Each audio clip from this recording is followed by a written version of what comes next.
كان جايب كلابية. كان عايز يطلع يشرب سيجاره عشان يدخل يركز. كان سوري.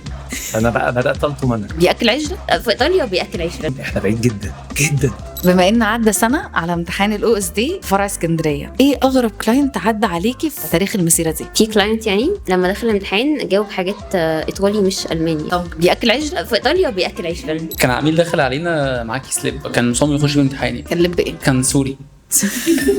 كان في طالب كده يعني كان جايب كلابية، وبعدين في وقت المشمش قام كده وقف وبدأ يشوح بإيديه. مش فاكر إذا كان نجح ولا لا، بس ده عموما ما بيأثرش على النتيجة بتاعته. كانوا خلصوا اللجنه بتاعتهم بتاعت الشغفتش، مدخلينهم وندش يقول لك انا عايز اشرب سيجاره الاول. سيجاره ايه دلوقتي؟ طب ما الراجل كيفه اهم. وقت الامتحان يا استاذه رؤى ده لا في سيجاره بقى دلوقتي. هو دخلش؟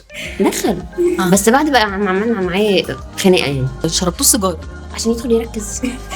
داخل الامتحان بتقول له فهم في 90 مينوتين، لقيت واحده انت عامله كده تقول لي هو كده الوقت خلص؟ قلت لها لا دي يعني 15 دقيقه. قلت يمكن ما سمعتش. بعد كده بنقول له 90 مينوتين، لقيتها لطمت تاني. انا بقى بدات الطم انا. يعني هي داخله عصفاي واحنا مش عارفين فهم في 90 و90، احنا بعيد جدا جدا. كان طالب وجي الوقت بتاع الشغايبل في نص الامتحان، كان عايز يطلع يشرب سيجاره وقال لي ان هو مش هيعرف يكمل كتابه غير لما يشرب سيجاره. في الاخر طلع؟ اكيد لا.